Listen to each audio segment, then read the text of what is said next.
Okay, I'll continue my discussion on 1177. And for the rest of the discussion, please focus that, note that on the left side, this is the provision and these are the discussion. So for the remaining portion of our lecture, I will center more on the discussion to be able to finish the assigned obligation topic this morning. So under Article 1177, this talks about creditors, the rights of creditors in the event that the debtor will do something on the property. Okay, so we have here, what are the remedies of the creditor? First is exact fulfillment. This is when the debtor will fail to perform her or his obligation. You may exact fulfillment, that is specific performance plus damages. And then if ever the debtor has properties, he may ask the court to attach those properties and to make it to answer for the liability. And in the event that there are collection on the part of the debtor, may mga pinapautang or may pinautang yung debtor, then the creditor may ask those creditors to pay him instead. And finally, if the debtor entered into a contract disposing of those properties, evading the responsibility, we have here in number 4, the creditor may ask the court to rescind or to declare that contract illegal or null and void. 1178 talks about rights. That's why there is a discussion on partnership, agency, and comodatum. The rule is that all rights that are acquired by virtue of obligations are transmissible. So that's the general rule. Lahat ng karapatan po na nasa obligasyon, pwede mo yan matransmit. For example, ikaw ay may utang sa akin. Namatay na po ako. Hindi porket namatay na po ako, hindi mo na bayaran yung aking heirs.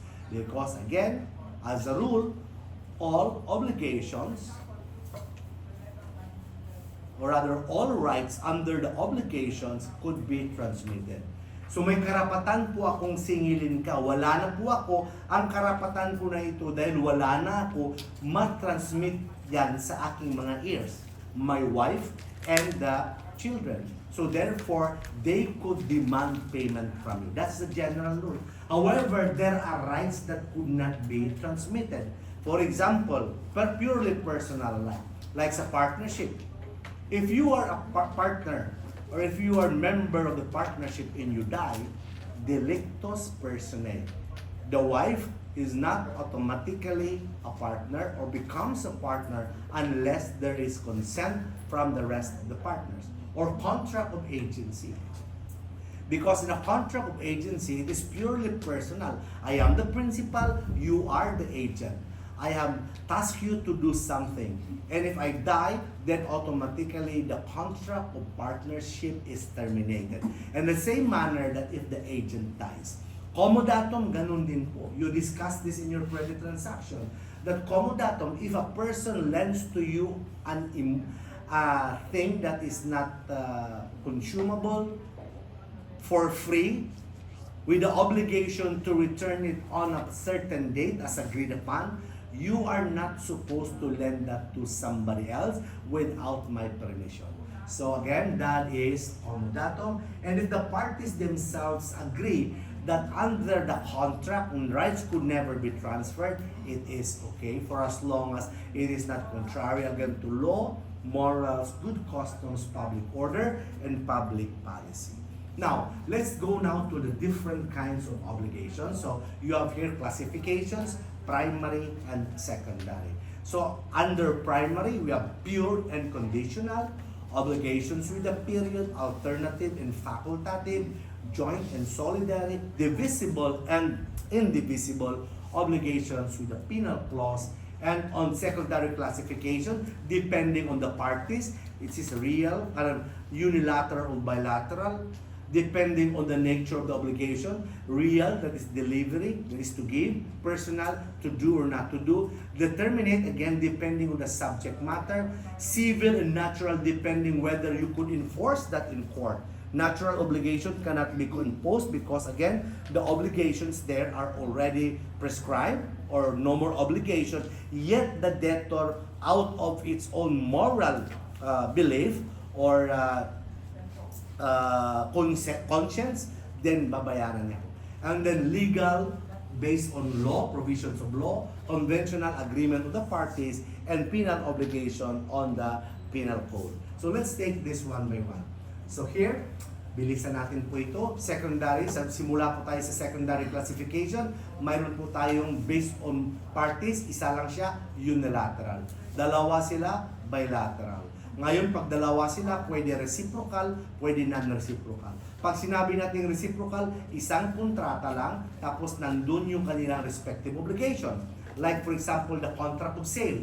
There is only one contract in the parties there, the vendor and the vendee, or the seller and the buyer have respective obligations reciprocal, such that kung hindi perform ng isa yung kanyang obligation, there is no default because the other has not also performed. Yun po ang sinasabi reciprocal. But in non-reciprocal obligations, iba po yung mga obligations niyo. For example, loan in comodatum. Sa loan or simple loan, nangutang po ako sa iyo ng pera. At the same time, pinahiram kita ng sasakyan. So, pupunta ka ng Baguio, wala kang sasakyan, sabi ko, Ben, may sasakyan po ako, gamitin mo? Sir, nakakahiya naman. O sige, sir. So, comodatum, libre po yun. Kailan yung balik mo? Ano po, sir, after election, May 13. Okay, balik mo sa akin, ha? Dito pa rin tayo magkita sa FEU Diliman. Opo, sir. Ngayon, habang nasa Baguio ka, tinawagan kita, Ben, may pera ka dyan, kailangan ko kasing ganito. Nagpadala ka ng pera. Kailan mo babayaran, attorney? Sa ano din po, sa 13. Ngayon, dumating ang 13, siningil mo ako. Sabi ko, Be, wala pa akong pambayad. Be, pasensya na, Be. Sabi mo, ay, pag ganun, sir, hindi ko muna ibalik sa iyo yung sasakyan. That is wrong because in that case, while it is true that there are two persons involved and bilateral po yun, ang kanilang obligations are non-reciprocal.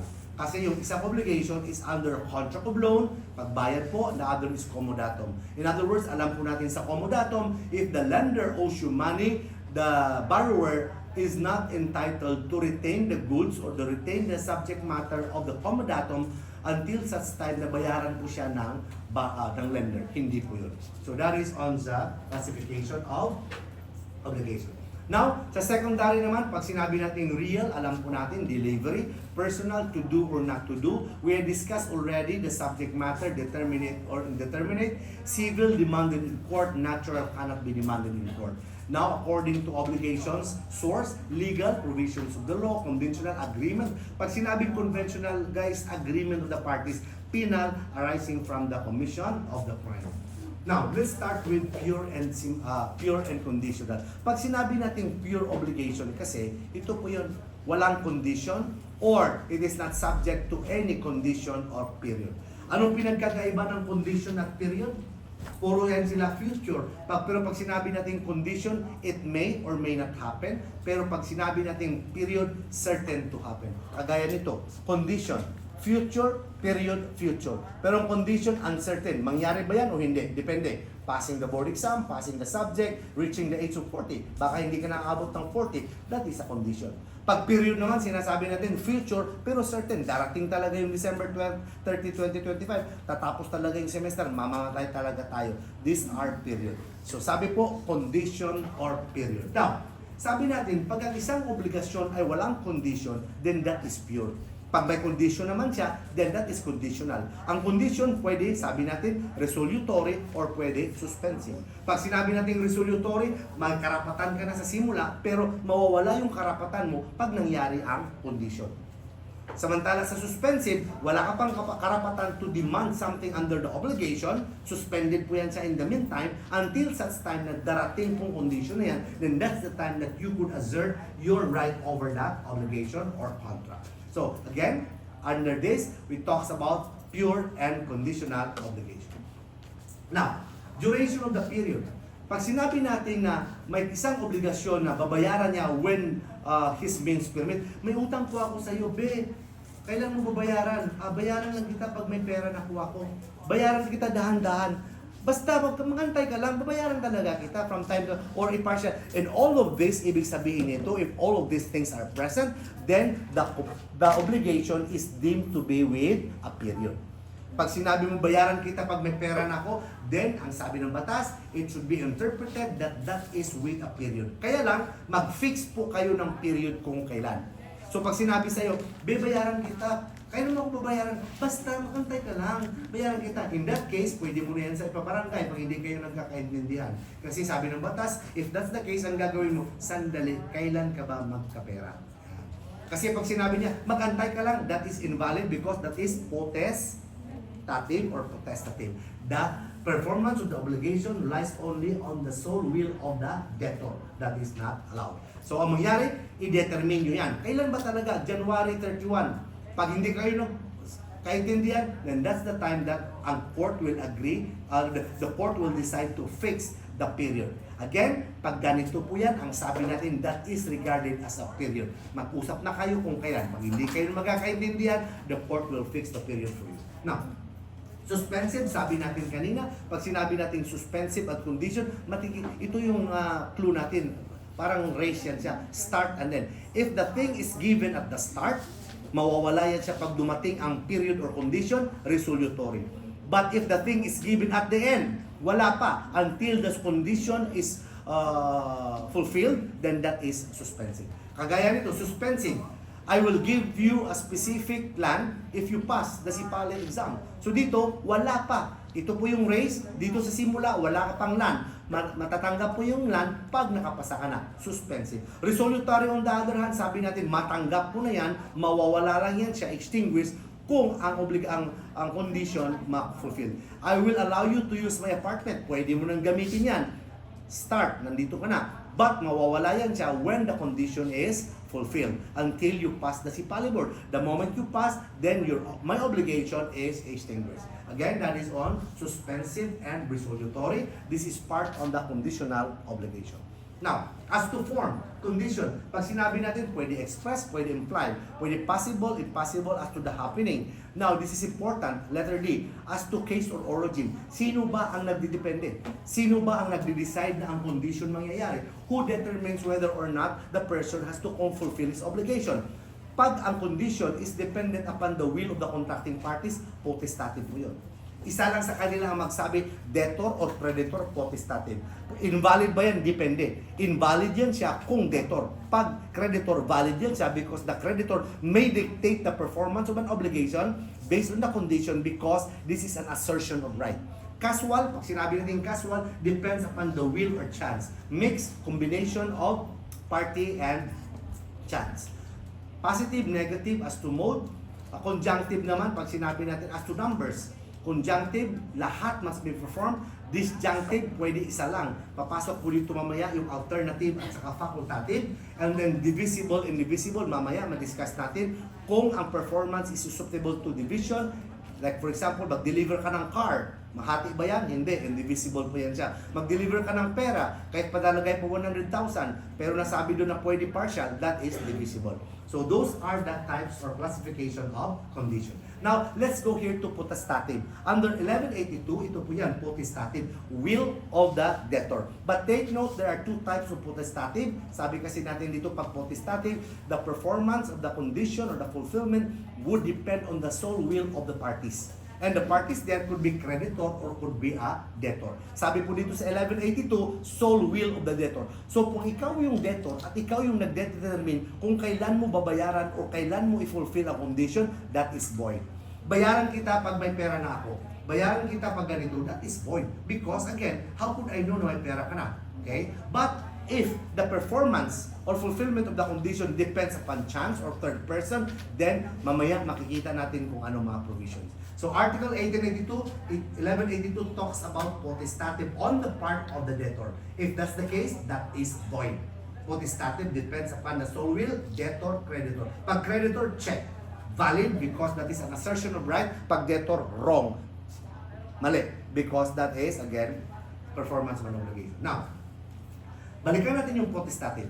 Potestative na may suspensive depends upon the will of the debtor. Medyo magulo po ito. Potestative again, depends the sole will of the debtor. Suspensive, take note ha, hindi po resolutory. Suspensive, wala ka pang karapatan. Ang karapatan mo darating lang pag dumating na ang condition. For example, I will pay you if I want. Pwede ba yan? Conditional obligation is void. Pag sinabi natin conditional obligation, both the condition and the obligation are void. Both yan sila. Condition, anong condition dito? If I want. Obligation, I will pay you. Lahat po yan, both. Kasi mamaya makikita natin na ang condition valid, ang obligation, ang condition invalid, pero ang obligation valid. Kagaya po nito, I will pay you after 1 week receive the loan from the bank. That condition and the obligation are both, tawag nito, void because it depends solely upon the will of the debtor. However, if there is already a pre-existing condition, pre-existing obligation rather, pre-existing na siya, nandun na yan siya, and nag-impose ang debtor ng condition, then the obligation is valid, but the condition is not. Kagaya po nito. Si D, nanghiram siya ng pera 10,000 from C, payable in 2 months. Yun na. What is the condition?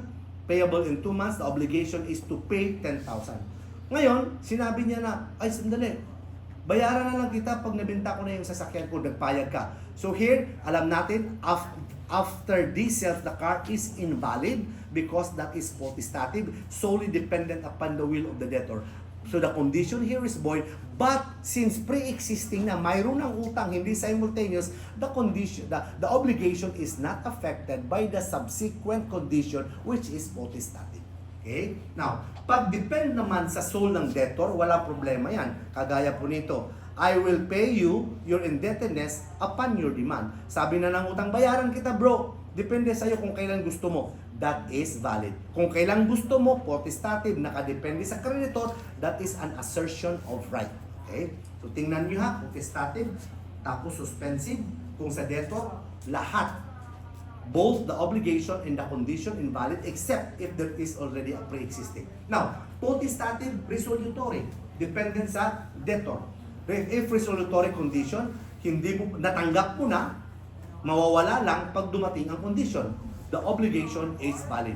Debtor to ha, debtor. For example, the pacto de retro, the right to repurchase. Pwede po yun. Because here, the right to exercise the buying of the land, buy back or repurchase, depend upon the sole will of the debtor. Valid po yun. The obligation is valid. Bibenta ko to sa'yo, be. Bibilin mo, pero bigyan mo ako ng ano, palugit 6 months na buyback pacto de retro. Pag pumayag ako, valid po yun. But after 6 months, hindi ka na. Now, depends upon casual and condition, valid po yun. Kasi pag sinabi natin casual, depend upon the, sabi dito, condition. X, nag-build siya ng bahay, tapos sinabi niya, bayaran kita pag nadamage ang bahay. Basta, mapatunayan natin na nadamage siya dahil sa earthquake. Yan.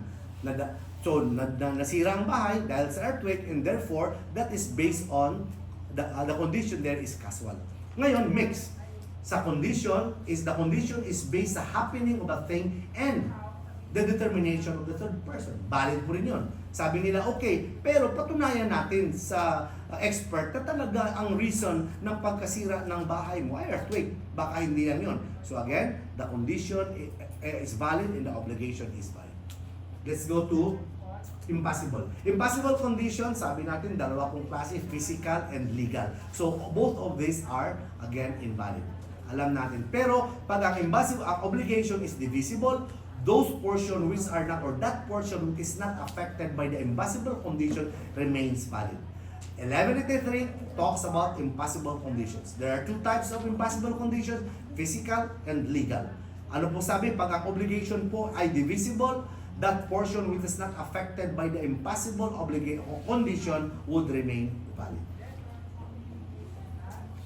Kagaya po nito, impossible condition. Conditional obligation. Pag sinabi natin conditional obligation, again, both the obligation and the condition are void.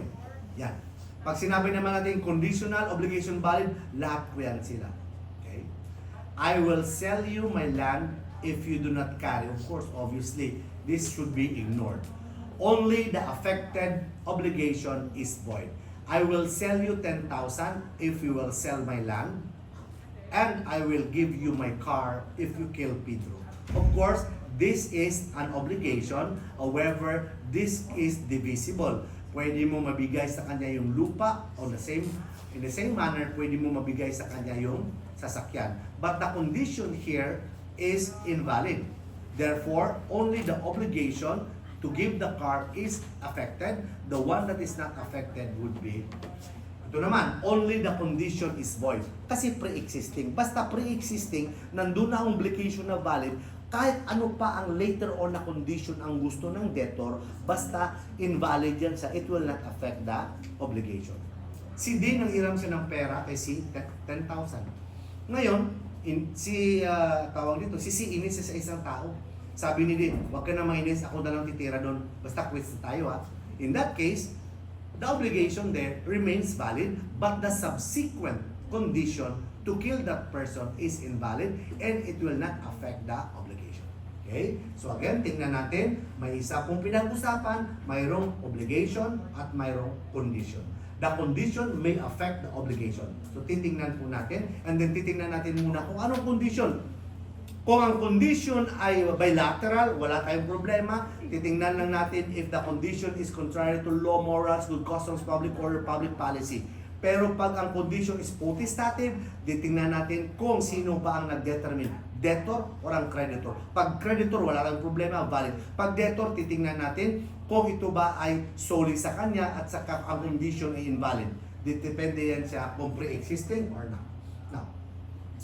Suspensive condition, ito naman po is yung sinabi natin na suspensive condition tapos hindi na mangyari. The condition that some event happen at a determinate time shall extinguish the obligation kung hindi siya mangyari at wala na talagang chance na mangyari. Again, suspensive condition. When the time expires, na hindi mangyari or kahit hindi pa na-expire ang time, pero wala nang talagang chance na mangyari. Example, si X, sabi niya, X obliges himself to give B 100,000 if B will marry C before B reaches the age of 23. If B marries C before reaching the age of 23, X is liable. But if B marries at the age of 23 or after, wala nang liability, extinguished na because the time has already expired. Kahit hindi pa na-expire, pero for example, namatay ang isa at wala nang chance na magpakasal, yun po ang sabi nito na, again, indubitable. Sabi po dito, it has become indubitable. So take note of this. Positive po ha? Positive. Kasi dito sa kabila naman, negative. Ganon din po ang effect. Kaya lang sabi niya, basta hindi ka pakasal ha? Kagaya nito. X binds himself to give 100,000 kung si B hindi pa kasal kasi on December 30. Pero nagpakasal siya on or before December. So wala nang obligasyon ngayon si X. Kasi nga, hindi niya natupad ang negative suspensive condition. Pero if on December 30, B is not married to C, the obligation subsists and X is liable. If B marries after December 30, ganun din po, liable siya. Kasi nga, ang sabi lang dito, on or before December 30. However, if C, for example, dies on November 20, kahit nandun pa yung time, then X is liable because there is no reason na magpakasal pa siya. Yun yung sabi po dito is, the time has elapsed, it has become evident that the event cannot occur. That is on that thing. Constructive fulfillment, ito po yung pinagbawalan mo or mayroon kang ginawa na hindi na ma-comply ng debtor yung kanyang obligation. The condition shall be deemed fulfilled when the obligor voluntarily prevents its fulfillment. For example, si X, sinabi niya, "Be, pag nabinta mo yung lupa ko, bibigyan kita ng 5% commission." Nakahanap siya ngayon ng buyer. Okay na sana. Pero nang nalaman ni X, sinulot niya, nilapitan niya, "Wag mo nang bilhin sa akin ka na mas mura po ito." In that case, hindi na-perform ngayon yung condition. Sabi po dito, kung ikaw po yung obligor, Voluntary. Ang obligor kasi dito si X kasi siya may obligation na bayad ng commission. And then hindi na fulfill. Anong sabi po dito? The due performance of Y, okay, was supposedly prevented by X and therefore the condition is deemed fulfilled. Okay. Obligation, retroactive. No? In obligations to give, retroactive po yan siya at that time kung kailan kayo nag-usap. Okay? So the effects of the conditional obligation to give shall retroact to the day of the constitution of the obligation. So kahit ngayon kayo nag-usap and then nangyari ang condition, nangyari po ang condition dun sa after, then ang mangyari po retroactive yan siya. Okay? So we have here, on January 20, S agreed to sell his parcel of land to B for 500,000 pag natalo si B sa isang kaso. Take note, ang usapan nila, January 20. Ang condition, pag natalo sa kaso. Pero noong April 10, si S, bininta niya na kay C ang lupa. Ano ngayon si B? Si B, natalo siya ng December 4. Mas nauna ang bintahan sa April 6. Pero ang sabi po dito, kahit mauna yan siya, pag nangyari ang conditional obligation, it will retroact to the time na nag-usap kayo.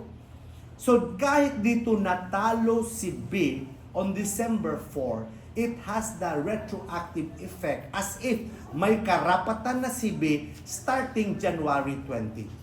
So before December 4, B had no right to demand the sale to him by S. Kasi hindi pa siya talo. But when the condition was fulfilled in December 4, he could now demand payment as if ang karapatan niya was reckoned retroactive on the day that they agreed, that is on January 20. So ang application as between C and B, si B po ang may karapatan. Kasi si C pumasok siya ng April 10. Kahit natalo si B ng December 4, ang sabi nga ng batas, ang kanyang karapatan babalik po doon sa panahon kung kailan sila nag-usap. In our example is January 20. Mas nauna ang January 20 kaysa April 10 kay C. So therefore, si B may karapatan siya sa lupa over C. Okay, that is on that thing. Reciprocal, we have discussed that already. Unilateral, pending, kinds of laws. So we have physical laws, legal laws, and civil laws. We're talking now sa loss of the thing. What would happen if the subject matter of the contract is lost? Ito po yung mga scenario. Okay. So Article 1189 talks about situation when the subject matter pending delivery. Pending delivery, nag-improve, na-lost, or na-deteriorate. Sino po ang mag-shoulder ng loss? Sino po mag-benefit ng improvement? Sino po mag-shoulder ng deterioration? Pending delivery. Ang sabi po dito sa 1189, ang first, if the thing is lost without the fault of the debtor, then wala pong liability. Kagaya nito, X, bininta niya yung kanyang sasakyan worth 100,000. The car was lost due to fortuitous event without fault. Then, wala pong obligasyon si X. Okay, yun po ang sabi. But if the thing is lost through debtor's fault, ang sabi po dito, then liability of course would be on the debtor because he is the reason for the loss of the thing. Now, if the thing deteriorates to the fault of the debtor, sabi po, impairment, take note the thing deteriorates without the fault of the debtor.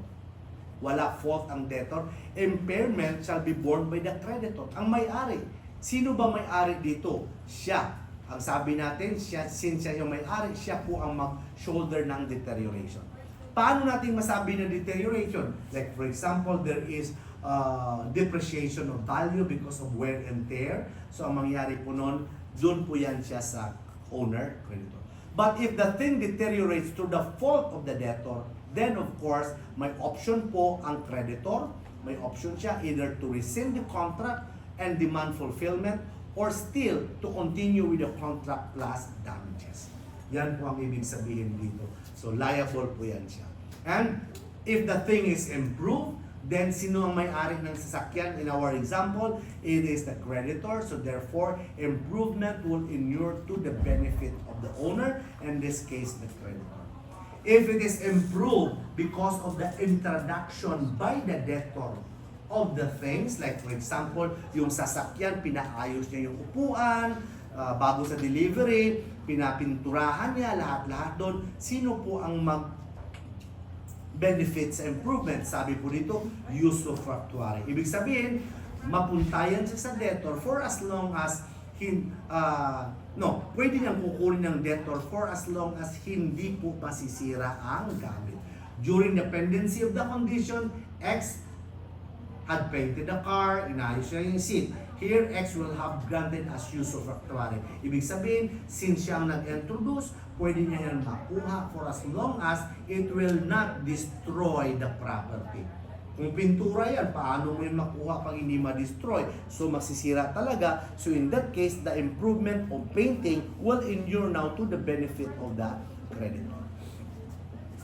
Delay, we have discussed that already. Resolutory condition, we have discussed that also. So, we'll skip that already. And also, reciprocal obligation. Naulit na natin ito kanina. Remedies, action, specific performance, and rescission. Now, this talks about breach, no? Breach of contract. Of course, sabi natin kung ikaw, if you are the person who breached the contract, you are liable. However, if you breach the contract first and the other party also breach the contract, you will be still, the first infractor will be dito, violated first and the other violated. The liability of the first infractor should be reduced equitably. Yun po ang ibig sabihin dito. Dalawa po kayo. Okay? Sabi ng, kung ikaw lang yung nag-violate, then you will be liable. Nag-violate ka ngayon. Nag-violate naman ang other party. Entitled pa din yung first infractor ng damages, pero that would be lowered because there is also a contributory negligence or violation on the part of the other party. Now, obligation with a period. So meaning to say, there is a period fixed. When you say obligation with a period, mayroon po yung period saan ipe-perform ang obligation. That is Article 1193. Like for example, okay, it is the day when a period must come, like 2025. Sabi nga natin kanina, ang period po, darating talaga yan siya. Condition, it may or may not happen. Again, if you notice, na-discuss na natin ito kanina, suspensive at saka resolutory. Suspensive, wala ka pang karapatan until such time that the condition, dito naman, period, kanina condition, the period will arrive. In the same manner, sa resolutory, may karapatan ka na, but when the period arrives, you will lose your right. Legal, based sa provision of the law, kagaya nito, written contracts 10 years, oral 6 years. Conventional or voluntary, sabi po dito, parties agree upon, judicial fixed by court. Definite, obvious masyado na may period. Dito naman may period pero indefinite. Hindi natin alam kung kailan, pero darating talaga yan, death of a person.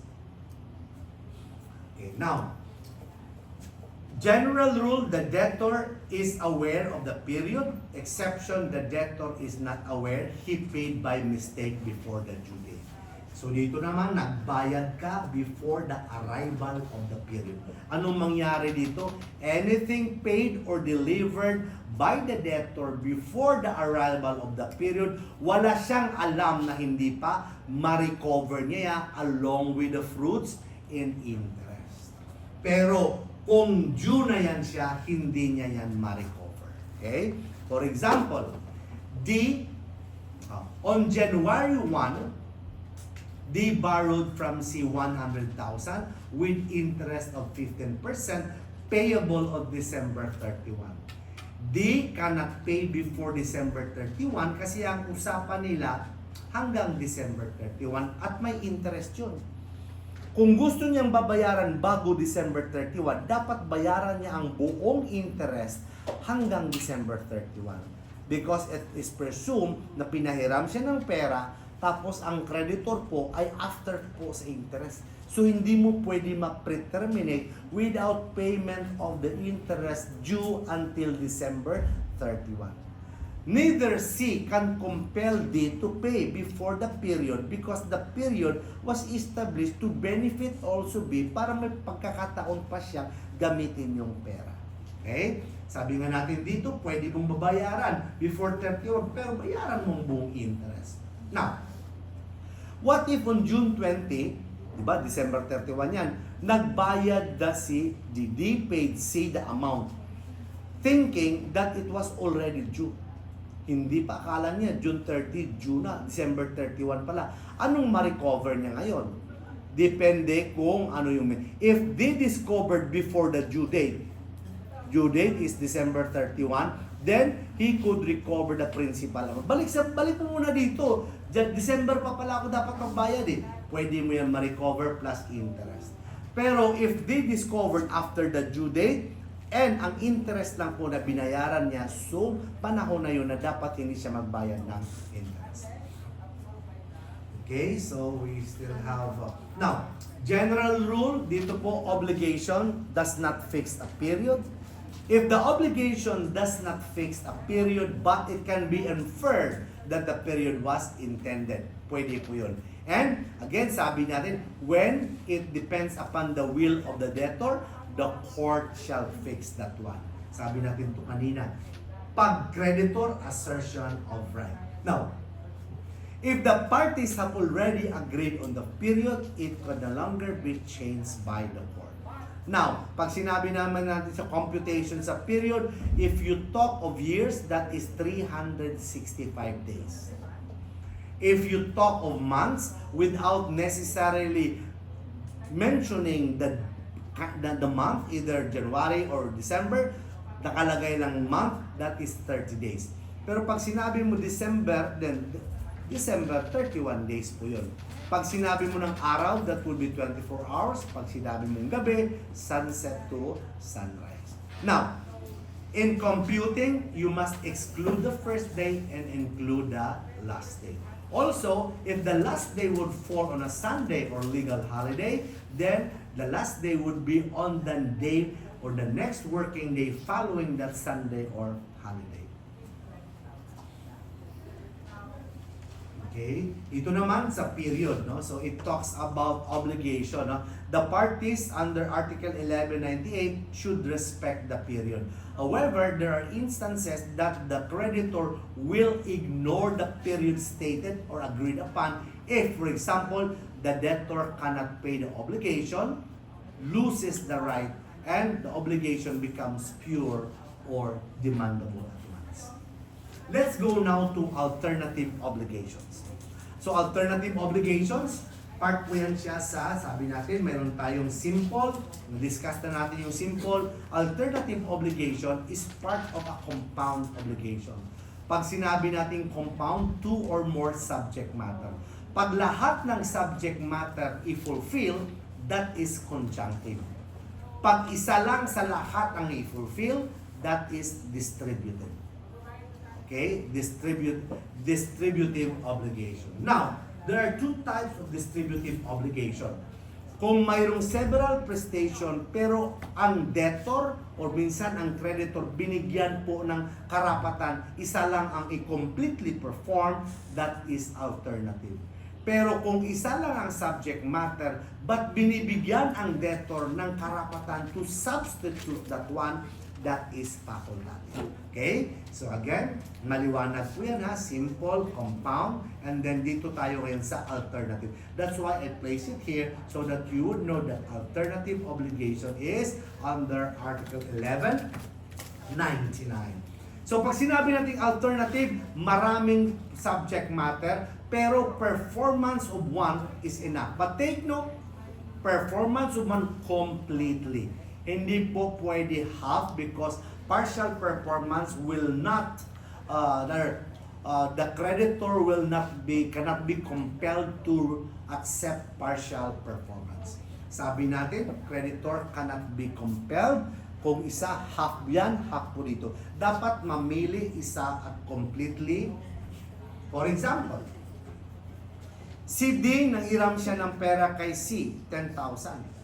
Pero ang usapan nila, pwede niyang bayaran, pwede ng TV, pwede na magpintura ng house services. So this is considered as an alternative. Hindi to facultative, guys, kasi sa facultative isa lang. Dito alternative because compliance by the debtor and any of this is considered as an extinguishment of an obligation. Pwede niya magbigay ng 10,000, pwede niya ibigay ang TV, or pwede siya mag-serve. Pipinturahan niya, may pintura, pwede niyang pipinturahan ang bahay. Pero, dapat complete. Hindi niya makumpel si BB, 5,000 lang muna. Ang word compel, ha? Take note, compel. Wait, 5,000 lang muna, tapos pinturahan ko lang yung bahay mo. Hindi po. Or kalahati, hindi po. C cannot be compelled to accept 5,000, half of the, and hati sila sa TV, or 5,000 inipipinturan. Again, the word take note, compel. Because C may waive. Pwede sabihin, sige, kaibigan naman kita. At saka, mas sweet nga tayo sabay tayo manood ng TV. Atin na itong dalawa yung TV. Go-own na natin. Pwede po yun. The word here cannot be compelled. But C may waive. Ang sabi lang dito, hindi siya mapilit na tanggapin ang kalahati sa 10,000 at kalahati services, or ang kalahati sabihin nila na co-owner na sila sa TV. Now, so sabi nito, on alternative, distinction between alternative and facultative. Take note, sa alternative, marami, isa lang, sufficient. Facultative, isa lang, pero the debtor is allowed to substitute. Sa alternative, the choice could be given to the creditor or to the debtor, but sa facultative, debtor lang talaga yan, be. Alternative, take note, loss of one or more alternative does not extinguish the obligation through fortuitous event. Bakit po? May natira pa. Kung tatlo yan, loss ng isa o dalawa, may natira pa. Except if the loss of all the alternatives. So, sinabi ng batas, one or more. Facultative, loss of the thing due, extinguish the obligation. Especially if may substitution na at alam na po ng creditor. Alternative, sabi natin, loss of the thing or the alternatives by the debtor, kahit kasalanan niya pa yan, will not render him liable kung mayroon pang natirang mga choices. Facultative, loss of the thing due, take note due, meaning to say, either walang substitution or may substitution na at alam ng creditor, the debtor would be liable. Where the choice belongs to the creditor, then sabi po dito, loss of the thing na kasalanan po ng debtor, liable po yan dyan sa creditor. Kasi nga, wala siyang karapatan mamili. What if yung nasira niya, yun yung pipiliin ng creditor? Sa facultative, loss of substitute before substitution will not render. Kasi wala pa pong due thing. Okay? So magpaliwanagan natin yan sa ating mga examples. Okay? So na-discuss na natin to kanina, the choice dapat sa debtor, pero pwede rin maggamit sa creditor. Now, maraming choices po sa alternative obligation. Pero the debtor will lose the right to choose if sa rami-rami yan, isa na lang pong natira. Magiging simple na po yan siya. Marami kang choices and nasira na yung iba or naging impossible yung isa na lang natira. What would happen? If you are the debtor, you lose your right to choose and the thing becomes now a simple obligation. Ito po yung sinabi natin under Article So. The debtor cannot use, sabi natin sa alternative, ang karapatan na mamili ang debtor. Pero wala siyang karapatan kung ang bagay naging impossible. Wala siyang karapatan kung ang pipiliin niya is unlawful. S, oblige himself to deliver to be kilo of shabu, a parcel of land, and 2 carat diamond, or to kill. So dito, wala na po yung S can choose only the land and the 2 carat diamond ring because obviously this is unlawful and this the other one is unlawful. Now, could not have been the object of obligation. Meaning to say, titingnan circumstances kung yan ba yung object ng obligation. Dito po, maliwanag. Si D, nanghiram siya ng pera kay C, 80,000. usapan nila, D would give the horse or 80,000 or his piano. So, alternative po. Ang debtor po ang mamili. Ano ba, bayaran mo ba ako ng 80,000?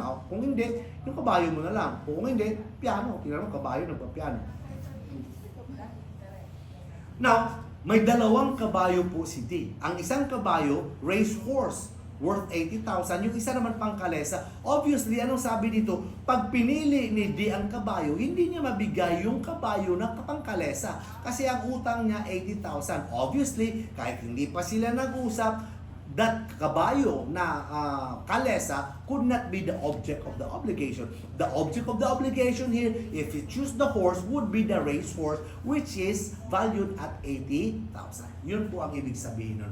Sabi, pwede bang sabihin ni hindi, ito kabayo ko? Pwede mag-question, yes, may kabayo ka nga, hindi tayo nag-usap, pero tingnan mo naman ang circumstances. Obviously, that horse with inferior value could not have been the object of the obligation. Dito naman, maraming prestation, isa na lang yung practical, namatay na yung iba, may horse, may TV. Nag-away ang horse at ang cow, parehas sila namatay, TV na lang yung natira. Then in this case, wala na pong choice, isa na lang, the thing would become simple. Okay, now. So now, mayroon tayong tinatawag na cognition theory. Alam niyo yung cognition theory, di ba? Sa contract, acceptance must be absolute. Offer must be certain and acceptance must be absolute. And acceptance through communication must be valid only upon the knowledge of the seller or the offeror. So, yun yung cognition. Ganun din po dito. Sa alternative, mamili ka. Kung ikaw yung debtor, mamili ka, kailangan malaman muna ng creditor yung pinili mo. The choice shall produce no effect except from the time it has been communicated to the creditor. Yun po yun. Kagaya po nito, the form, it could be oral, in writing, or implied. S obliged himself to deliver to be his car or his race horse. So may sasakyan siya, may race horse siya. S choose the car and properly inform B of his choice. The obligation now becomes simple, that is to deliver the car. Take note na na-inform niya na si creditor. As such, hindi na nila mabago yan without the consent. Pero, pag sinabi niya, huwag na lang yung sasakyan, kabayo na lang, or whatever, then it would be okay. The general rule lang, ang sabi ng 1221, kung dalawa yung choices at pinili ng debtor, dapat in order to bind the creditor, ma-inform niya ang creditor sa kanyang pinili para wala na pong bagu-baguhan sa subject matter. Yet, they could still agree na baguhin nila po yun. That is on the choice. Now, again, nasabi natin kanina, the debtor shall lose the choice kung wala na pong ibang natira, isa na lang. Magiging simple na po yan siya. Dito naman, anong mangyari? Ito, importante. Dito may mga tanong po tayo. Debtor's choice, creditor's fault. Sino po yung may karapatan mamili? Ang debtor. May kasalanan ang creditor. Siya po ang nagsira. For example, D borrowed from C 10,000. Alternative, it was agreed that instead of paying 10,000, pwedeng ibigay ni D ang item 1, item 2, item 3. Take note, creditor's fault. If for whatever reason, C, through his fault, nasira yan yung item 1. Anong choice ngayon ng debtor? The debtor can rescind the contract if he wants. Bakit? Baka ayaw niya ibigay ang 2, nagbagong isip niya, ayaw niya ibigay ang 2 and 3. Nasira ni C ang 1. He can rescind the contract. Pero, hindi porket sabihin ni rescind yung contract, hindi niya ibalik yung utang niya. Ibalik, ibang usapan yun. Balik mo ang utang mo, i-rescind mo ang contract, pero singilin mo sa value ng property na sinira niya plus damages. That's the first choice. Alternative lang yung choice nito, hindi pwede lahat. Pangalawa, pwedeng mamili siya, hayaan niya na nasira na 1, sige, ibigay niya yung 2. Pero again, entitled siya to recover the value of that lost item 1 plus damages. Pero, Pag pinili niya ang item 1, item 1 po pinili ko, wala nang ma-deliver kasi nasira na. In that case, quits na po. The obligation is extinguished and C is no longer liable. Paano pa ma-liable? Kasi nga pinili mo yung nasira na nagamit. So again, this article gives us the idea as to alternative obligations. May mga choices po yan, pero isa sa mga choice, nasira ng creditor. At ito ngayon ang karapatan or remedies ng debtor. Okay? That is on Article 1203. Take note ang may kasalanan dito, ang creditor, at ang magpili ang debtor. Dito naman, debtor ang mamili, debtor ang may kasalanan. Ang tandaan lang natin dito palagi, dito na tayo para mabilis. Ang clue lang natin dito, tingnan natin kung ano ba yung last item. At ano ang reason na ang last item nasira or na-destroy. Kasi kung nasira ang last na item, on the fault of the debtor, liable siya. Pero ang sira ng item is fortuitous event, wala siyang liability. Situation 1. Okay? Si D, may utang siya. Pero nag-promise siya kay B. Again, siya po ang may choice ha. Siya rin po ang may kasalanan. Si D, may utang siya kay C. Sabi niya, pwede ba item 1, item 2, item 3? Go! Ano? Ngayon, ang item 1 nasira ng fortuitous event. Of course, D is not liable. Bakit? Number 1, fortuitous event. Number 2, may dalawang items pa. Ngayon, nasira din ang item 2. Fortuitous event din. Sunod-sunod yung bagyo eh. Okay? So, nasira din yun. Then, hindi rin siya liable kasi fortuitous event, may isa pa. Finally, ang item 3 na isa na lang, nasira din ang fortuitous event. Wala siyang liability, the obligation is extinguished. Kasi ang sabi natin, tingnan natin ang last na item, paano yan siya nasira. Kung nasira siya sa fortuitous event, walang liability. Okay? Situation number 2. Ganon din. Item 1 was destroyed by D. Hindi fortuitous event ha. Sinira niya lang or nasira niya. D is not liable. Bakit? Mayroon pang option 2 or item 2, item 3. Ang item 2 nasira niya din. Siyang nasira, hindi fortuitous event. May liability siya? Wala. Kasi mayroon pang item 3. Pag ang item 3 was destroyed by fortuitous event, hindi siya liable. Kasi nga, last niya natira, wala siyang kasalanan. Pero pag ang last item was destroyed by him, siya mismo, liable po siya. That's why in summary, tingnan natin sa haba-haba ng provision, tingnan natin yung items, and ano po yung last item na na-destroyed. Fortuitous event ba? Then hindi siya liable. Pag object is destroyed by himself, then liable po yan siya. Now, ang tanong pa rin, ano po ang basis ng damages if ever liable po yung debtor sa creditor? What is the basis? The value of the last thing that disappeared. Yan po yung magiging basis. Dito naman, creditor's choice, debtor's fault. Okay. Creditor's choice, debtor's fault. Na-discuss natin kanina. Di ba? Na-discuss na natin, nauna lang tayo sa discussion kanina. So I will skip that one. Okay, so creditor's choice, debtor's fault. D promised to give C item 1, item 2, item 3. Item 1 was destroyed by a fortuitous event. D is not liable. Item 2 was destroyed by fortuitous event. D is not liable. Item 3 is destroyed fortuitous event. Wala. So tingnan lang natin lahat-lahat dyan yung common formula na sinabi ko kanina. Ito lang po. Yan. Ito yung guide natin. Okay? So much for that. Let's go now to facultative obligation. Mayroon pa tayong isang oras. Kalahati pa lang ata tayo, no? Facultative obligation. Sa facultative, anong sabi natin? Bro, isa lang yan. Pero pwede kang palitan. Baga, kung sa relasyon pa yan, sa alternative, 3 kayo. Diba? Sabi ko dati, 3 kayo sa alternative. So, mamili lang siya. Pero sa palagay ko, mas okay pa yan kaysa facultative. Sa facultative mo kasi akala mo ikaw lang isa, di ba? Pero pwede ka pala i-substitute, di ba? Yun lang. So, daughter, edit na naman. Yun eh. Hinayaan mo. So, sa facultative po, ikaw lang isa. There is only one thing, but the debtor is given the authority or right to substitute. Ngayon, the loss or deterioration of the thing intended as a substitute through negligence of the obligor does not render him liable kasi mayroon pang isa-substitute unless, again, mayroon ng fraud, delay, etc. Kagaya nito, I will give you piano but I may give TV.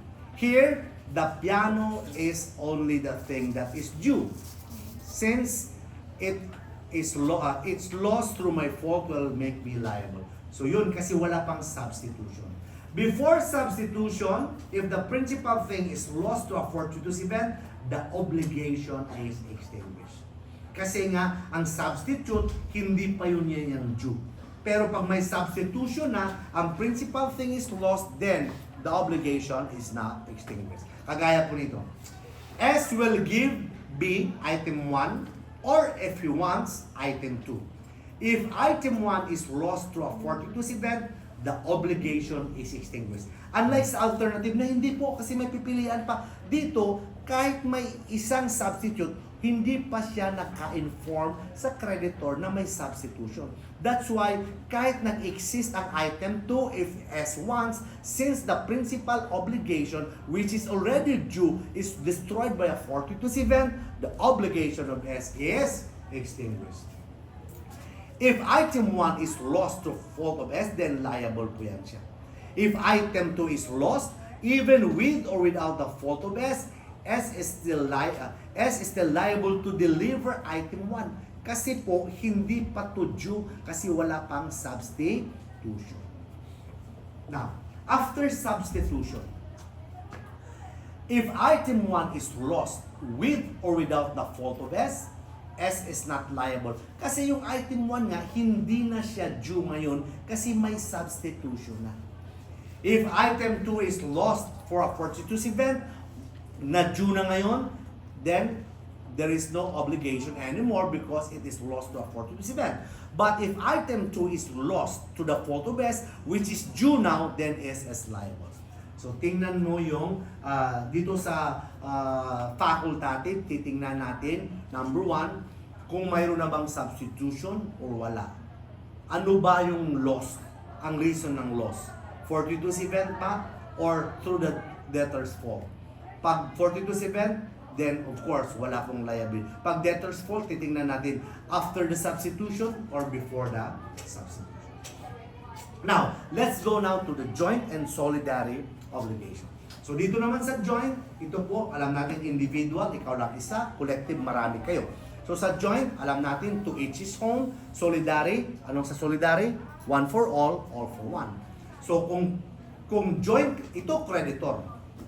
Para mabilis to, creditor. Ito po yung kanyang debtors.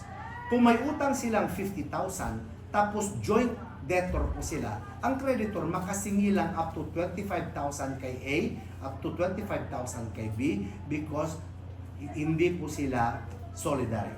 To each his own. However, if sila po ay solidary debtor, then the creditor may run after this person the entire amount of 50,000 or may run after this person the entire amount or may run against both of them. Ang choice po nakasalalay po sa creditor. Again, solidary and joint. Now, 1207 talks about solidary obligation whereas 1208 talks about joint. Sabi natin, ang presumption ng batas is that, okay, ito po yun. Application of the two rules, ang sabi po dito, the presumption is that the obligation is joint. Kahit marami yan sila, if it is not because of law or the nature of obligation, the general rule is that sila po ay joint debtors.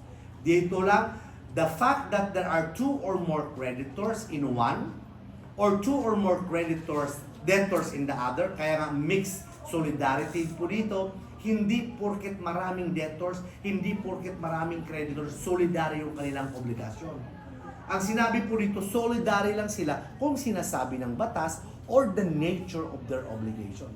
Kaya nga dito, kung hindi sinabi ng batas or nature of obligation, ang credit nila is presumed to be joint.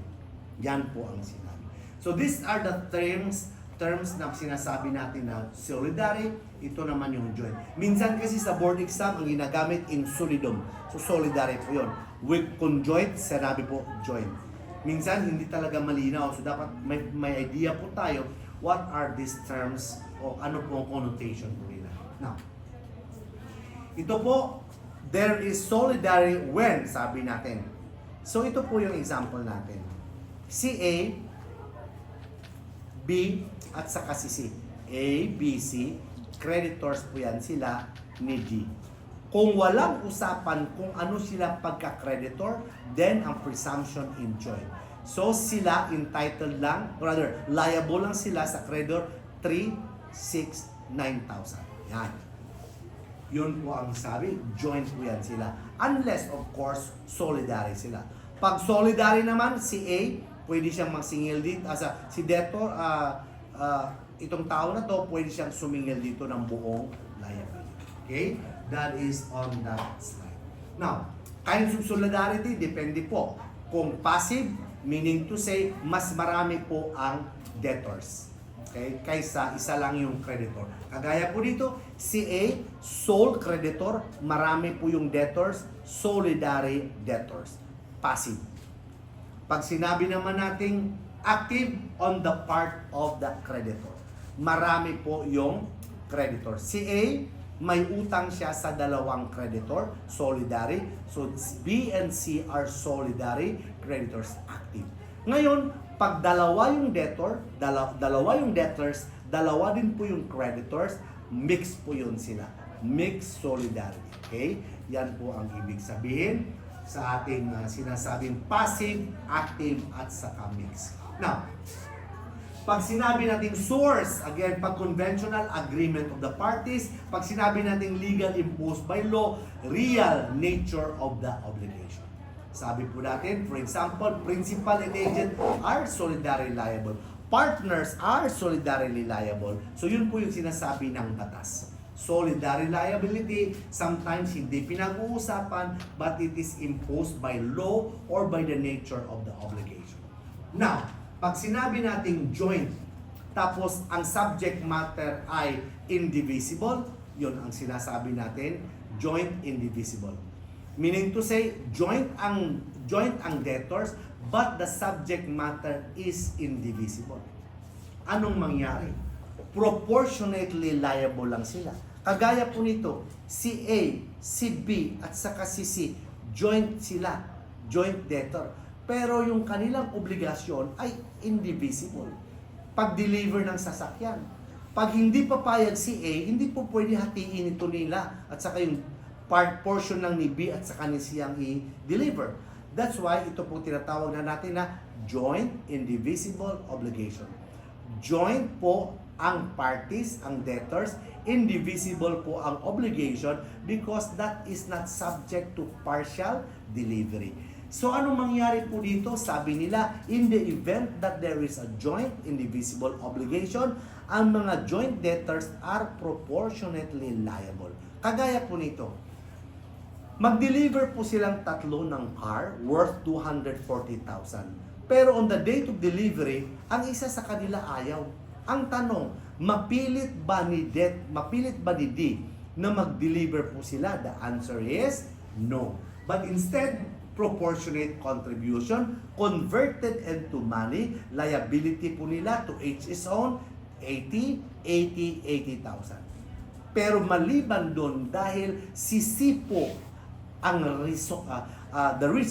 ang rason kung saan hindi nila nagampanan yung kanilang obligasyon, in addition to the 80,000 as his share on the value of the car is also liable for damages. Sabi po nito, he would be liable for damages.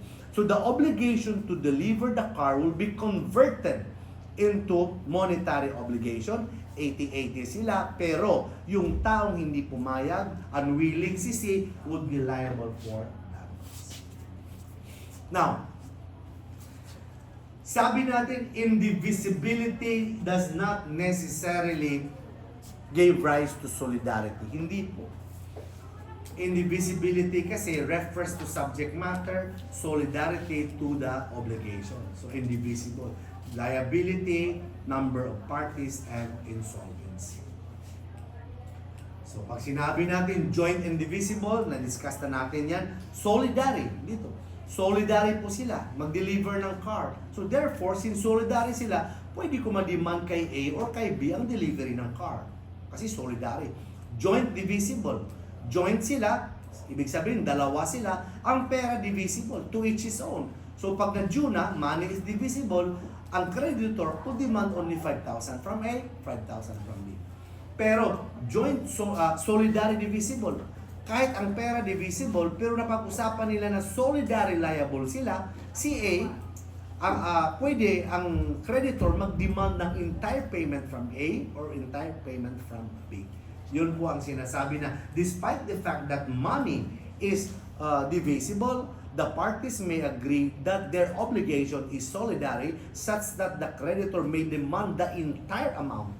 Again, despite it could be divided to any of the solidary debtors. Now, what else? Medyo huli na tayo, no? So, anyway, may recording tayo. So, now, solidary creditors. Sabi po dito, each one of the solidary creditors may do whatever may be useful to others but not prejudicial. Ibig sabihin, anong useful? Favorable sa other creditors, like paningil. Pero hindi niya pwede i-condone. For example, A owes B and C. Si B at saka si C, solidary creditors po sila, 10,000. Si A, beneficial, pwede niyang singilin. No? Singilin si C ng buo.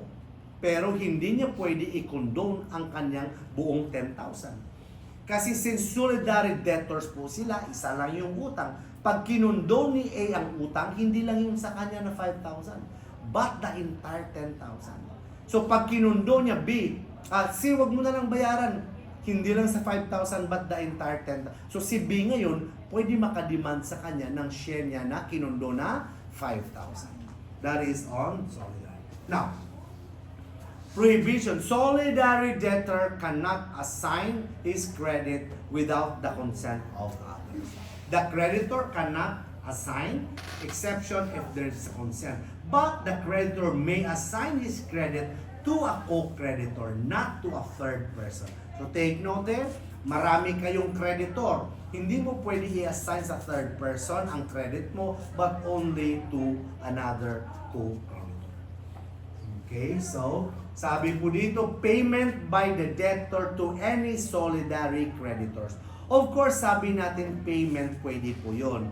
Pero pag napag-usapan na dun mo lang ibayad, dun mo talaga ibayad. Okay? So, sabi po dito, A is liable to pay B and C, solidary debtors, 10,000. Walang pinag-usapan kung kanino magbayad si A ng kanyang utang. There is no agreement as to whom A will pay his obligation. And take note, these are solidary debtors. In the absence of agreement, A may either pay B or C. However, if a demand is already made by one of the debtors, in our example B, then A must pay B. Yan po ang ibig sabihin dito. What if A still pay B? Matigas ulo ni A. Binayaran pa rin siya kay B. Then, it will not, sabi po dito, B is still entitled to share from A. C does not give, kailangan niyang hahabulin. Okay? Yan po ang sa kanino ka magbayad. Now, example, solidary innovation. So, ito yung example natin, last. A, ito si A, may utang sa kanya si B, C, at saka D, 30,000. Ito naman, if B validly condones the debt. Take note ha, si A ang debtor dito, si B, C, at saka si D ang creditors. And then, solidarity yan sila. If B condones the debt, the whole debt of B, he shall be liable to C and D for 10,000. Kasi nga sabi natin, hindi po pwede i-condone ng solidary creditor ang share niya lang. Kasi nga solidary sila, all for one, all for all. If you condone the entire amount. And since you condone the entire amount, it will not prejudice your other co-creditors. Dapat bayaran mo sila ng share nila ng 10-10. Now, kung si B naman makakolekta ng buong 15,000, of course, ibigay niya yung share ng kanyang co-creditor. That is in Article 12.15. Now, let's go now to the modes of extinguishing an obligation. Mayroon pa tayong 30 minutes for the extinguishment of an obligation. Sabi, no? Sabi yung ating quota. Pwede naman sana to sa Mother Day. Delete. Sa sa board exam, ang obligation monthly yan. Kaya lang magagaling kayo kasi at sa intended, right? Oh, so mayroon pa kayong time. Pag mag-lecture ako nito, like for example sa review center, one day talaga yung obligation. One day rin yung class. Pero since pasada lang daw, ayaw ko kasing pasadahan, sabi nila, pasadahan mo lang sa usip mo ako, hindi pwede magpasada. Bahala ka dyan, daanan talaga yan. Saan ka ba? Daanan kita. No.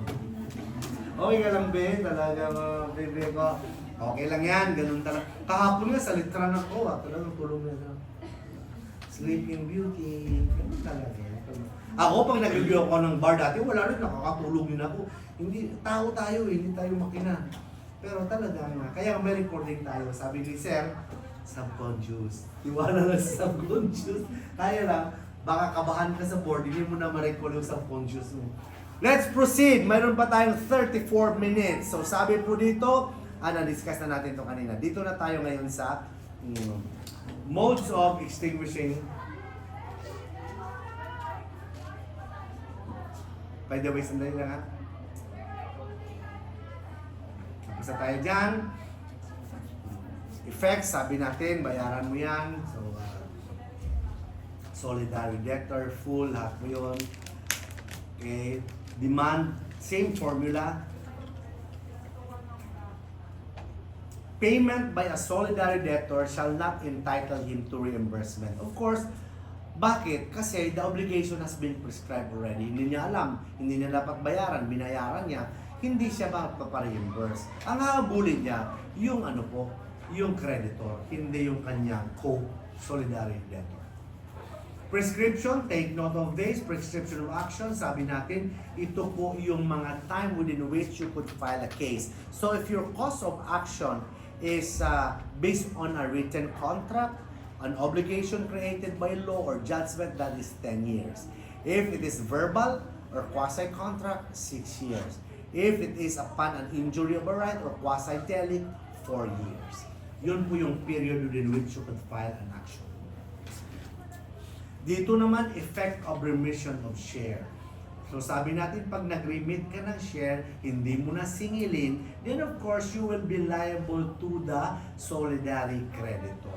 Dito, ang creditor, ni-remit niya yung share. Ayaw niya nang singilin. Of course, sabi po dito, the remission made by the creditor of the share which affects one of the solidary does not release the latter from the solidary debtor. So kung tatlo, we're talking about there, one creditor and two or more solidary debtors. Pag ni-remit, hindi na siningil yung isa, liable pa din siya. Kagaya po nito, si A at saka si B, okay, solidary debtors ni C. Ayaw nang singilin ni C, si A, ng share niya na 1,000. The subsequent payment of B of 1,000 will not entitle him to reimbursement. Kasi nga, may remission na prior sa payment. Ang mangyari, hindi mo hahabulin si A. Doon ka nagbayad kay C, doon mo i-demand ang payment mo ng solution and debete, 500 pesos. So what else? So, obligation has been extinguished. Okay. And then, fortuitous event, defenses. Dito tayo sa divisible and divisible obligations. Last topic on on classification of obligation, divisible and indivisible. When you say divisible, it is capable of partial performance, indivisible not. But take note here, the test whether it is divisible or not is really the intention of the parties or the purpose of the obligation. Because there are times that the obligation is divisible, yet the parties intended that to be indivisible. Sabi nga natin kanina, pera, 100,000, dalawa kayo may utang, then divisible yan, 50-50. But if the parties intended that to be indivisible, solidary kayo, isa sa inyo pwedeng ma-demand payment, then the entire 100,000 must be paid at once. So, kagaya po nito, D agrees 10,000 in 4 monthly installment. Divisible po yan siya because again, 10,000 could be for partial performance. Pero pag sinabi bayaran mo ang 10,000 at once, isang araw lang, then that is indivisible. Hindi ka pwede magbayad, 5,000 lang muna sir. Well, of course, sabi natin pwede waiver pag inaccept ng creditor. So yun po yung ang theory natin na it could be divisible or it could be indivisible based upon the intention or purpose of the obligation. Yun po ang instance dito. Now, kinds of division, qualitative, quantitative, ideal. No? So pag sinabi natin qualitative, yung mga years, mayroon silang tawag nito, mana. Nag-usap sila, o sa'yo na yung bahay, sa akin ng ganito, lahat-lahat. Qualitative for as long as they agree. Quantitative naman is of course by the number. Ideal, depende po yan sa kanilang napag-usapan. Okay. Legal and divisibility, so kinds. So pag sinabi natin legal, again, law, conventional, agreement by parties, natural, where the nature of the obligation does not admit of division. What else? Sorry. So, ganun na naman yung sa ating joint and divisible obligation. May mga bagay tayo na sinasabi natin deemed indivisible. Kagaya niyan, okay? Hindi po to deemed, meaning to say it is the law that says so that these are indivisible obligation. Nature of the subject matter. For example, or kakanta ka, di ba? Pwede ba yung putulin mo yung kanta mo? Chorus na lang ako Okay, ganito. Magkano ba? Si Sir Jun. Yan. Birthday niya, di ba? Sabi ko last time, grabe birthday niya, bongga. Nandun si City, kumanta. 200,000, 5 kanta. 4 na kanta. So, 25,000 isang kanta. Grabe. So, hindi po pwede sabihin ni City na, John, ako, 2 songs na lang, 100,000. Or chorus na lang po. Hindi po pwede yun. Okay? Obligation not susceptible to partial or pag sinabi ng batas or mismo physically divisible. May mga obligations naman tayo na deemed divisible. Kagaya na if divided by days, di ba? Or by measurement. Or sabi natin susceptible of partial performance. Now, indivisible obligation not to do. We have the indivisible and divisible obligations. So, ganun pa rin po yan siya. Dito tayo sa obligations with a penal clause.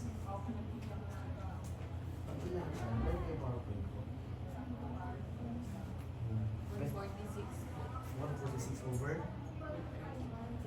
Over 260 pa. You know? Obligations with a penal. Sa obligations with a penal clause, bilisan ko ba, magbadala lang ko sa inyo ba ng recording next time na dulo nito. Sa obligation, may obligasyon ka, pero may penal clause. May pinag-usapan kayo na, bro, pag hindi mo yan natupad, magbayad ka. For example, si Julian, kliyente ko, mayroon nagpapakonstruction dyan sa Quezon City ng bahay for let's say 2 years. Pag hindi natapos ng 2 years, may penalty po ang contractor per day. That is the obligation with a penal clause. But take note here, hindi po porket may penal clause, hindi na i-comply ang obligation. So obligation with a penal clause, sabi natin, may accessory undertaking na magbayad ka ng napag-usapan yung pera kung hindi mo magampanan ang obligation mo.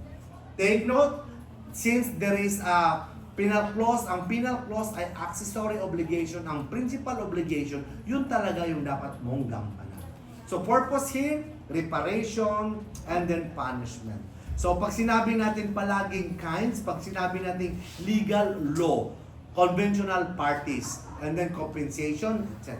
Now, demandability. So ito po tayo, penalty substitute for damages. So we have here in obligation with the penal clause, the penalty takes effect of the indemnity for damages and payment of interest. And hindi mo na kailangan pang patunayan kung magkano yung amount mo. Mayroon tayong pinag-usapan na penalty, kasi hindi ka nakakomply ng obligation mo. Kung ano man yung penalty amount na yun, yan na po ang mag-serve as payment for my non-performance of the obligation.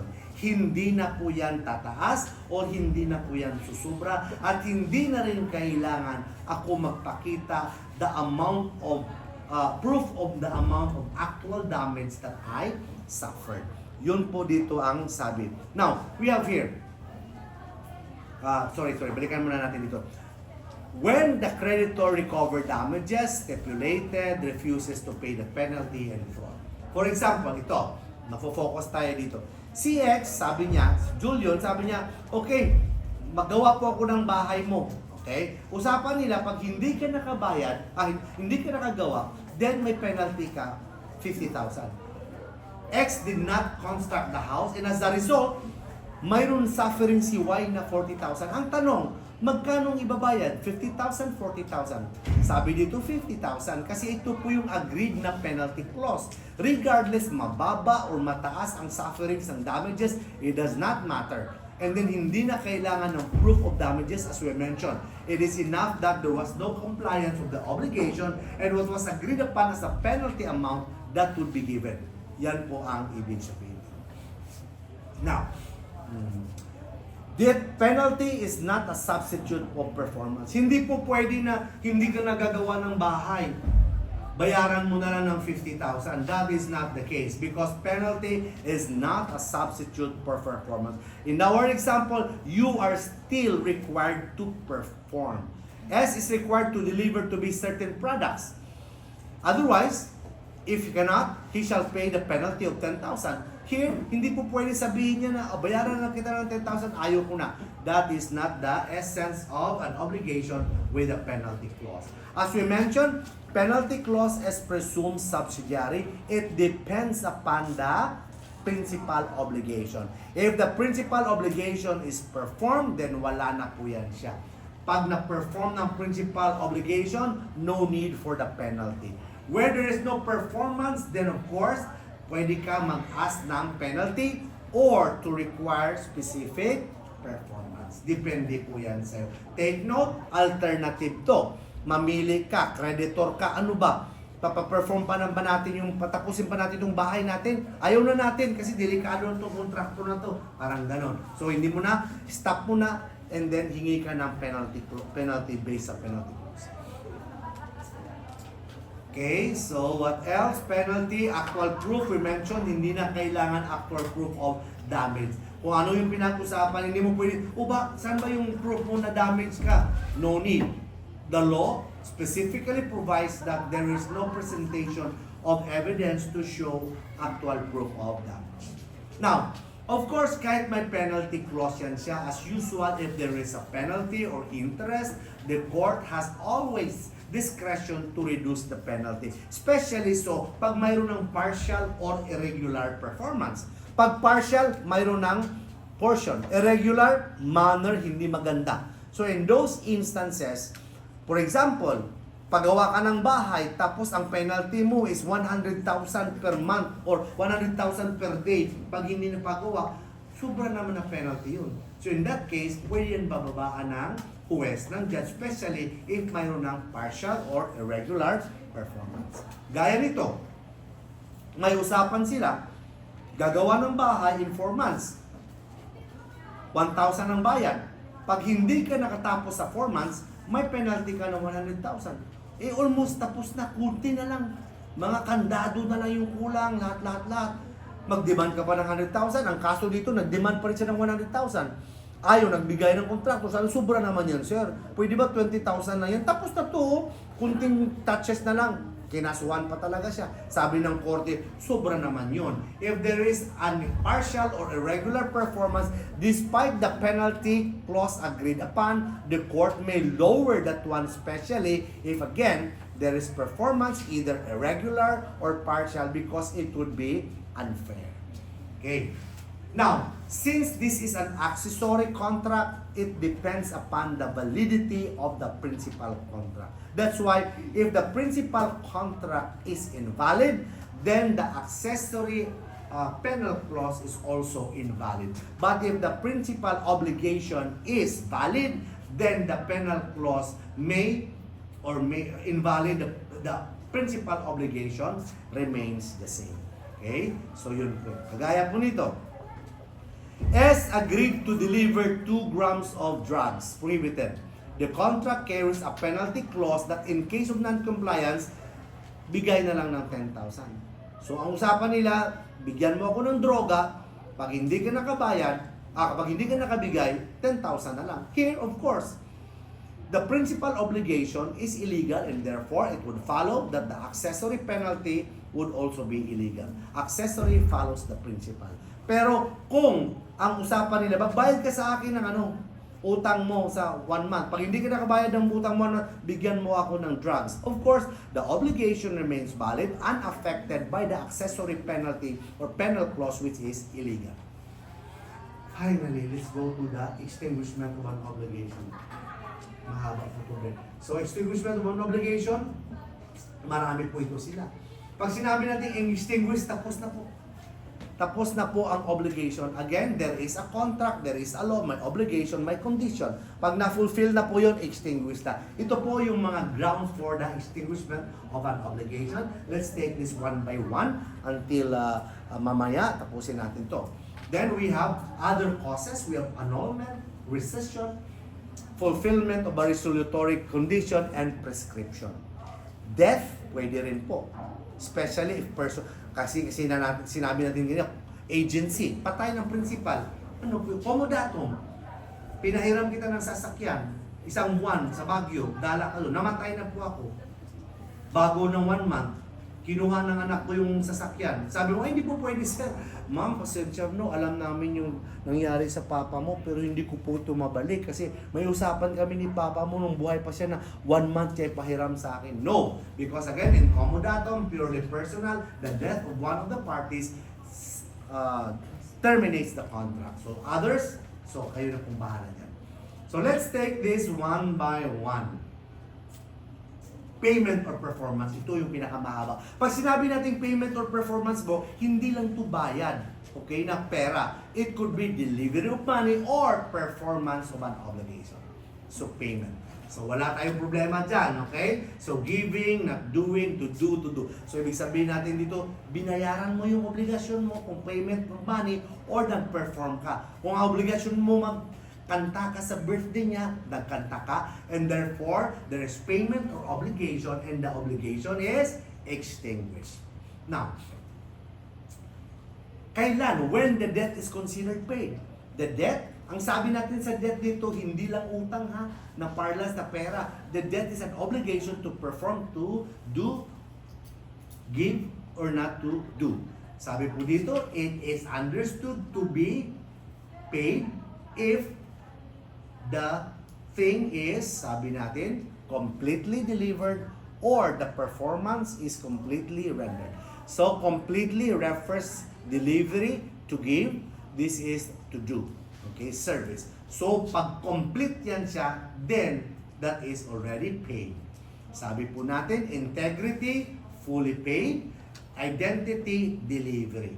So, kailangan po yun. May utang ka na 20,000 on the due date, nagbigay ka lang ng 18,000, sabi natin, hindi mo makumpel ang creditor to have a partial performance. Kahit pa sabihin natin alternative yun, dapat full and complete. That's why, see here, may refuse to accept the 18,000 because that is not a complete payment. Yun ang sabi sa batas na yan. Now, recovery of substance. Dito naman sinasabi, kahit hindi ka pa naka-perform totally ng obligation mo, pero in good faith, there is a reason for you why you cannot comply with your obligation. Ang sabi ng batas, entitled ka pa rin to recover payment of that thing. Kagaya po nito. Sabi niya, bibigyan kita ng 1,000 cement bags. Ito po yung usapan natin. Pero 950 lang na bags ang na-deliver niya. wala naman siyang bad faith, pero wala talaga, inikot niya na ang buong Pilipinas, wala na talagang semento. So, sabi ng batas, sabi ng korte, hindi mo pwede sabihin na hindi ka magbayad sa value ng 950 bags of cement until such time na, di ba, deliveran ka ni S ng 50? Because sabi ng batas dito, if there is substantial performance in good faith of the obligation, that person who perform may recover even there has been a not complete performance. So in this case, the seller here may recover the payment of the price of 950 bags even though hindi niya pa buo na bayaran. But again, it is another story here, ang buyer mag-file siya ng kaso for incomplete delivery. Dito naman, kung mayroong mga irregular payment tapos may waiver, wala pong problema. That's why kailangan talaga i-accept mo. In this article 1235, the obligee, the creditor, knowing na may incomplete or irregular performance, in-accept niya without protest, this is a waiver and therefore that is considered full performance of the obligation. Dito naman, waiver payment by third person. Ano po ang sabi sa sales, di ba? O sa credit transaction? Sino ba po ang pwede magbayad? Ikaw lang talaga, not debtor. However, ang creditor, sabi natin, is not bound to accept payment from a third person who has no interest. May utang ka, hindi naman kita kaano-ano, wala tayong usapan, bayaran ko sa creditor. Of course, in practice, tatanggapin talaga yun ng creditor. Pero under the law, the creditor cannot be compelled to accept payment from a third person of the debt of another. And, ikaw naman na nagbayad, can you recover? Depende. Maka-recover ka lang kung may knowledge siya at subrogated ka sa kanyang karapatan.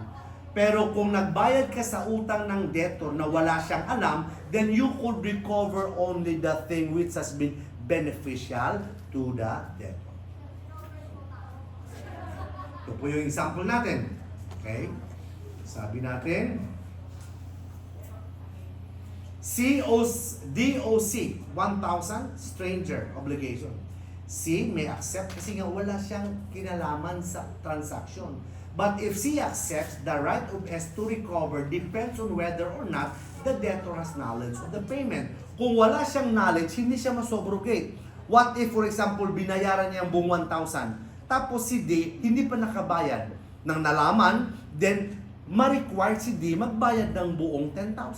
Kasi ang amount na 10,000 was the amount beneficial to him. What if hindi alam ng third person na nagbayad na pala dati si D? Nakabayad na pala siya ng 400, so 600 na lang yung utang niya. Binayaran ng stranger ng 1,000. Tinanggap naman ng creditor. Anong mangyari? May karapatan bang third person na singilin si D ng buong 10,000? The answer is no. He is entitled only to recovery of 600,000 because that was the only amount that was beneficial to D. Anong mangyari dun sa 400,000? Sisingilin niya yan, creditor, until the concept of solutio and dibendi.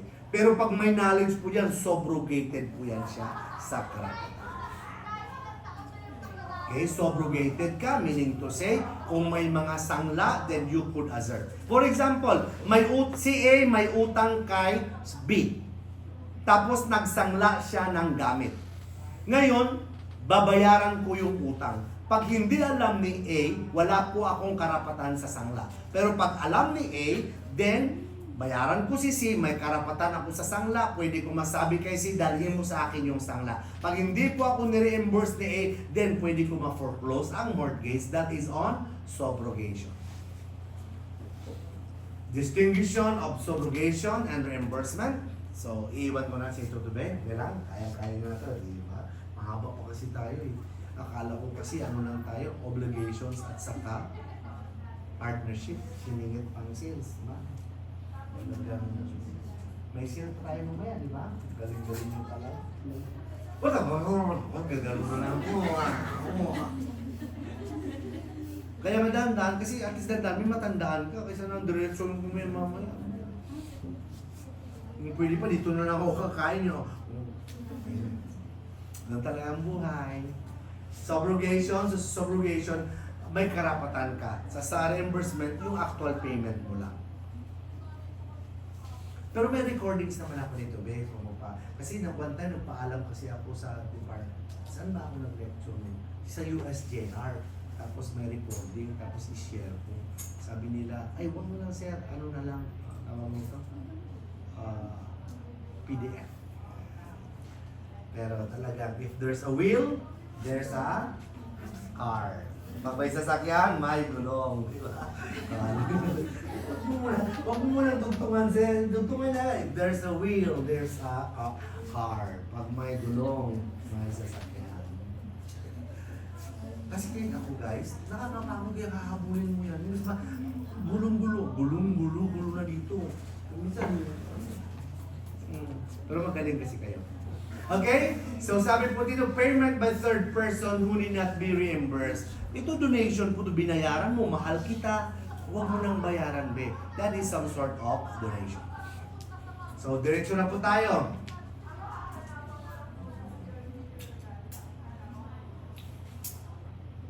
Payment and good faith. Payment and good faith, possession of credit. Promissory note, pag nawala po yan, napunta sa'yo, you are not entitled to receive because what in you, sa'yo lang, is holder ka lang ng papel. But you are not a holder or possessor of the credit, only a document. Ito po yun, si D. Payment made to a creditor after the latter has been judicially ordered to retain debt shall not be valid. Korte na nagsabi, huwag mo nang bayaran. Nagbayad ka pa din, so that is not allowed.